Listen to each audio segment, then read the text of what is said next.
जेवर कोठी खुशियों में जोड़े एक नया रंग। वहाँ मिलेंगी तुम्हारी मनपसंद डिजाइन वाली सारी ज्वेलरीज। So sweet! जेवर कोठी खुशियों में जोड़े एक नया रंग। अजय होटल बिल्डिंग, लवड़ावीर main road, Varanasi. Scholars Valley, a home of education. Playgroup to class 8. Call 9235442970. Near Ukar Hospital, Sundarpur, Varanasi. Education partner with Tata Class 8.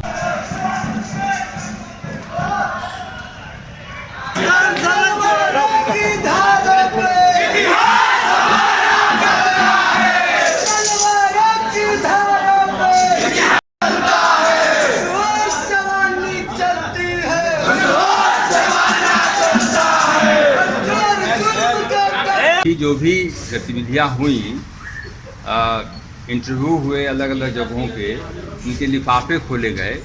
पहले 30 नवंबर तक ये था कि लिफाफा खोल के और इमीडिएट लोगों को ज्वाइन करवाया जा रहा था। ऐसा जो है एग्जीक्यूटिव काउंसिल के परमिशन से हो रहा था, जहाँ तक मुझे मालूम है। अब वो ख़त्म हो गया, 30 नवंबर जो है वो ख़त्म हो गई। तो उसके बाद अब जब एग्जीक्यूटिव काउंसिल की मीटिंग हुई 7 तारीख को, उसमें लिफाफे खोले गए। अब वो दिल्ली में मीटिंग हुई, वो लिफाफे अभी आए होंगे, यहाँ पर आए होंगे, उसको टाइपिंग होती है। अब कितनी संख्या में लोग अपॉइंट हुए हैं ये भी हमको नहीं पता है। टाइपिंग होता है, फिर लेटर संबंधित लोगों को मिलता है, और जब लेटर मिलता है तो कोई अभी कह रहा था कि अखबार में ये लिखा है 1 महीने का। तो जब किसी को भी लेटर मिलता है, आप में से कोई यहाँ अगर अध्यापक का परिवार का होगा तो बस मालूम होगा, BHU का ये नियम है कि किसी को भी अपॉइंटमेंट लेटर हम देते हैं तो 1 महीना टाइम देते हैं ज्वाइनिंग करने। इसमें नई बात तो कोई है नहीं, किसी को भी मिलता है। और फिर अगर किसी व्यक्ति के बारे में हम बात करते हैं, ऑफिशियली हम कुछ कमेंट नहीं करना चाहेंगे, लेकिन किसी व्यक्ति को अगर कई जगह अपॉइंटमेंट उसके हुए हैं, मुझे वो भी नहीं पता, अखबार की सूचनाओं से लगता है कि और जगहों पर भी उनका हुआ है। तो अब उस व्यक्ति के ऊपर निर्भर करता है ना कि वो अपने पहले उसको अपॉइंटमेंट लेटर मिले, उसके बाद वो उसको सोचे, मंथन करे, चिंतन करे, फिर कोई डिसीजन ले।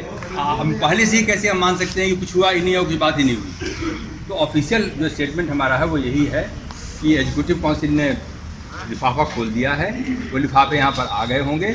आज तो कोर्ट की मीटिंग चल रही है, उसमें लोग सब लोग लगे हुए हैं। जैसे ही वो लोग खाली होंगे, लोगों को अपने अपॉइंटमेंट लेटर्स मिलेंगे, और इसके बाद जिसको भी जहाँ, अगर मान लीजिए किसी आप ही को कई 3 जगह पर अपॉइंटमेंट हो गया हो आपका, तो आप तय करोगे ना कि हम कहाँ ज्वाइन करेंगे।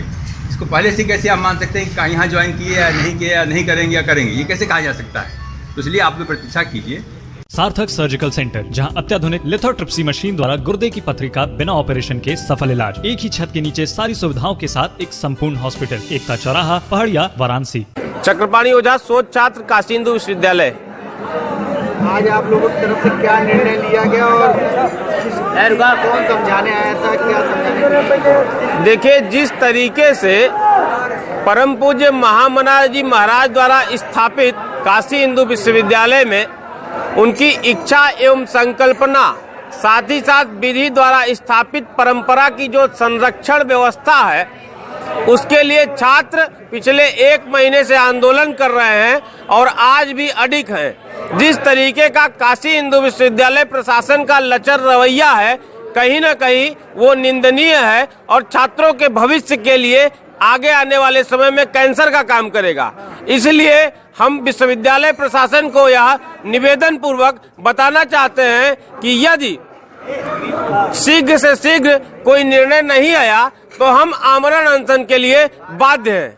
24 घंटे का अल्टीमेटम भी आपने दिया चीफ डॉक्टर के सामने, जी। क्या वो आप लोग की तरफ से अल्टीमेटम? 24 घंटे के अंदर कोई उचित कार्रवाई यदि नहीं होती है तो हम आमरण अनशन के लिए बाध्य हैं। क्या उचित कार्रवाई चाह रहे हैं? यह नियुक्ति प्रक्रिया जो कि महामना के संविधान के विरुद्ध है, तो हम इसके विरोध के लिए बाध्य हैं और प्रशासन तत्काल से तत्काल इस पर कार्रवाई करे। परीक्षा भी आप लोग की कब से होने वाली है, क्या उसमें बैठेंगे आप लोग? देखिए, परीक्षाएं कल से प्रारंभ है, लेकिन हम सभी छात्रों ने सर्वसम्मति से परीक्षाओं का बहिष्कार कर दिया है।